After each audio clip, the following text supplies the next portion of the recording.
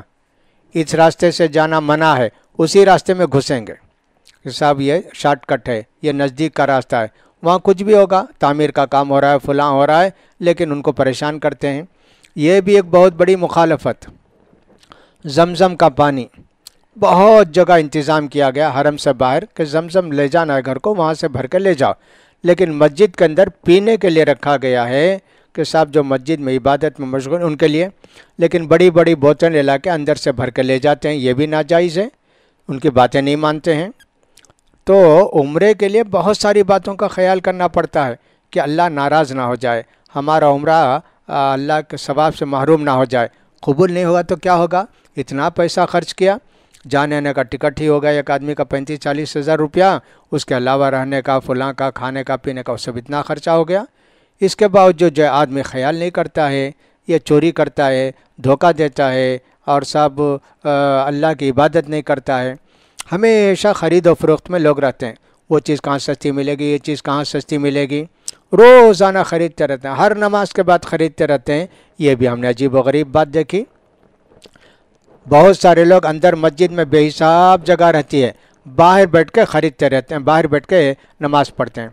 اندر 20,000 آدمی کی جگہ ہوگی تو باہر 10,000 آدمی بیٹھے رہتے ہیں، حالانکہ 20,000 آدمی کی جگہ ہے. یہ پورے لوگ حرم کے اندر چلے جاتے ہیں تو تب بھی 10,000 آدمی کی جگہ باقی رہتی، لیکن یہ لوگ سہولت کے لیے صاحب نماز سلام پھرتے بھاگ جائیں، سلام پھرتے جلدی جا کے ہوٹل میں بیٹھ جائیں، سلام پھرتے جلدی جا کے خرید لیں. اس خیال سے پورے اندر کا حصہ حرم کا خالی ہے، باہر ایک دم بھرا ہوا ہے. کتنی غلط بات ہے. یہ لوگ جب باہر بیٹھ جاتے ہیں جانے کا راستہ بھی بند کر دیتے ہیں. کتنا کہتے ہیں پولیس والے بھائی جانے کا راستہ چھوڑیے، جانے کا نہیں، راستے میں بیٹھتے چلے جاتے ہیں، بیٹھتے چلے جاتے ہیں. کتنا جو ہے خلاف قانون کرتے ہیں یہ لوگ. ان کا عمرہ سب کیسا قبول ہوگا ہم کو سمجھ میں نہیں آتا ہے. لہٰذا حج عمرہ کرنے سے پہلے اس کے احکام سیکھنا، اس کی باتیں سیکھنا، تیاری کرنا، دعائیں یاد کرنا، اللہ کو راضی کرنے کی کوشش کرنا، جب چل کر ہمارا عمرہ قبول ہوگا، اللہ کے یہاں بے حساب ثواب ملے گا. لہٰذا حاجیوں سے عمرہ کرنے والوں سے درخواست ہے کہ آپ حج کے پورے احکام، آداب اور سیکھیے، اور یہ دھوکہ ووکہ دینے کا جو پہلے سے دل کے اندر ارادہ آ گیا ہے ان سب کو ختم کیجیے. ہاں تجارت کرنے کے لیے غرض سے عمرے کو جاتا ہے، تجارت کر سکتا ہے، یہاں کی چیزیں لے جا کے وہاں بیچ سکتا ہے، وہاں کی چیزیں خرید کے لا کے یہاں بیچ سکتا ہے. یہ ضروری، یہ جائز ہے، اللہ نے اس کی اجازت دی ہے قرآن مجید کے اندر. اب بہت سارے لوگ برقعے لے آتے ہیں، اس لیے کہ جو برقع 1,000 روپے کا ملتا ہے وہ یہاں 3,000 کا بکتا ہے یا بیچتے ہیں، ایسا ہوتا ہے. لیکن اس میں اس بات کا خیال کرے کہ برقعے ڈیزائن والے لے آتے ہیں. یہ صاحب وہ کنکر بھرے ہوئے فلاں بھرے، یہ تو حرام ہے پہننا ہے. ان برقعوں کا پہن کے گلیوں میں نکلنا، بازاروں میں جانا حرام ہے. سادے سیدھے برقعے ہیں ان کو لا کے کوئی بیچتا ہے تو ٹھیک ہے.